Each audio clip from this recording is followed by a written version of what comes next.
शाम तक वापस आ जाना, कलावती ने कहा। हमें शगुन लेकर निकलना है। महेंद्र ने हाँ में सिर हिलाया और हवेली से बाहर चला गया। अब हवेली में सिर्फ कलावती, माया ठकुराइन और माला रह गई थीं। और शाम तक उस हवेली में कुछ ऐसा होने वाला था जिसकी किसी ने कल्पना भी नहीं की थी। क्या होगा जब नंदिनी को पता चलेगा एक ने भेजा है शादी का प्रपोजल, और जब विवेक को पता चलेगा तो विवेक क्या चल चलेगा। अब एज नंदिनी और यशोदा दोनों ठाकुर हवेली पहुंची। आज हवेली में एक अलग ही रौनक थी, क्योंकि नील के शगुन की तैयारियां जोरों पर थीं। मगर अजीब बात यह थी कि जिसका शगुन था उसे खुद कुछ पता ही नहीं था। इस वक्त हवेली के सारे मर्द बाहर गए हुए थे, सिवाय नील ठाकुर के।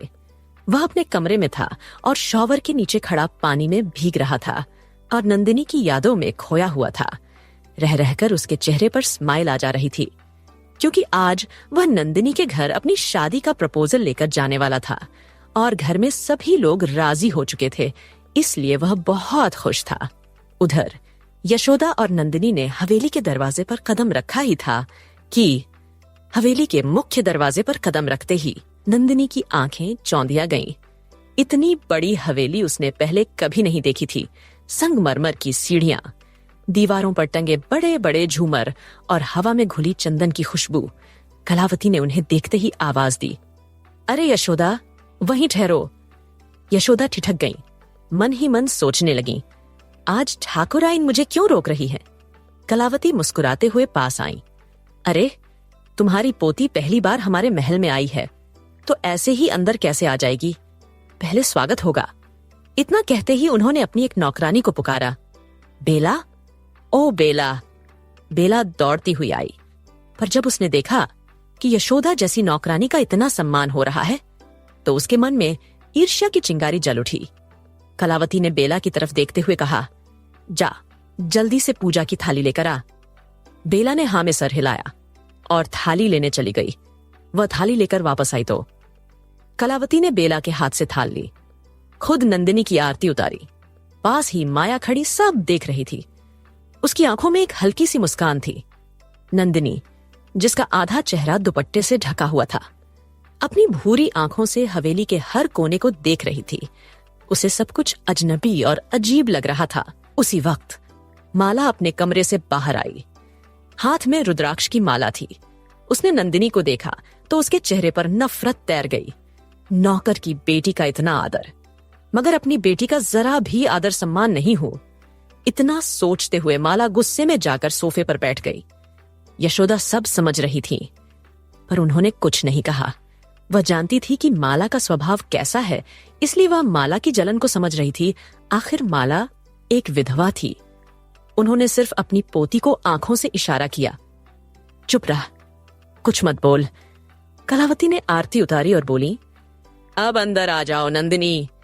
नंदिनी हिचकिचाई, पर दादी के कहने पर उसने दहलीज पार कर ली। उसी पल नील ठाकुर नहाकर नीचे आ रहा था। उसके गीले बाल कंधों पर गिर रहे थे। उसने नीले रंग का कुर्ता पहन रखा था और वो वाकई बेहद आकर्षक लग रहा था। जैसे ही उसकी नजर नंदिनी पर पड़ी, वो ठिठक गया।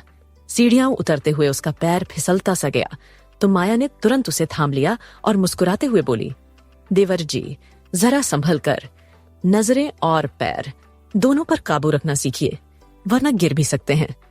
नील हल्का मुस्कुराया, गला साफ किया और नीचे आया। उसकी नजर अब भी नंदिनी पर ही थी, जो सिर झुकाए जमीन की तरफ देख रही थी। उसे तो आज कोलाज जाना था केवल से मिलने, पर अब बहुत देर हो चुकी थी। नंदिनी ने धीरे से कहा, दादी, हमें कोलाज जाना है। यशोदा ने समझाया, बस मिलने आई थी माया ठाकुराइन और कलावती जी से। कलावती बोली, हाँ, हमें पता है, माया ने बताया था, पर पहले थोड़ा बैठो तो सही। उसी वक्त नील पास आया। काकी, कैसी हैं आप? यशोदा मुस्कुराई, ठीक हूं छोटे ठाकुर। नील ने सिर हिलाया, फिर नंदिनी की तरफ देखा और उसकी आंखें नंदिनी पर ही टिक गईं। उस दिन गाड़ी के आगे उस कुत्ते के बच्चे को बचाने के लिए क्या क्या दिमाग लगाया था। नील नंदिनी को ही देख रहा था।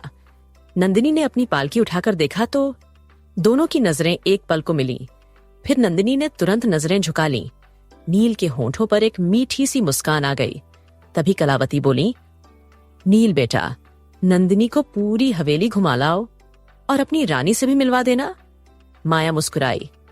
उसे अपनी मां की चाल समझ आ गई थी। नील बोला, जी अम्मा, अभी लेकर जाता हूं।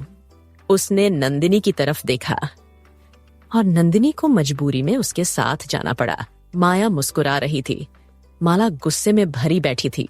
दूसरी ओर कोलाज में केवल कब से नंदिनी का इंतजार कर रहा था। आज वो सोच रहा था, आज नंदू से हाँ सुननी ही है। गेट से फुलवा आती दिखी तो वो जल्दी से उसके पास भागा। अरे नंदू, कहाँ है मेरी गोल्डन गर्ल? फुलवा ने मुस्कुराकर कहा। थोड़ी देर में आ जाएगी, उसे दादी हवेली लेकर गई है। केवल ने सिर हिलाया। धीरे से जाकर गार्डन में बैठ गया। सोचते हुए बोला, पूरी रात इंतजार किया, अब और कितना करना पड़ेगा। वो मुस्कुराया। आज जो प्लान किया है, माय गोल्डन गर्ल, तुम जब महसूस करोगी तो पता चलेगा तुम्हें कि तुम मेरे लिए क्या हो। और जैसे ही वह सब तुम देखोगी तो उस वक्त से लेकर मेरी आखिरी सांस तक, नंदू, तुम मेरी होगी। थोड़ी दूरी पर विवेक खड़ा सब सुन रहा था। उसने मन ही मन कहा, ससुर, नंदू हमारी थी, हमारी है और हमारी ही रहेगी।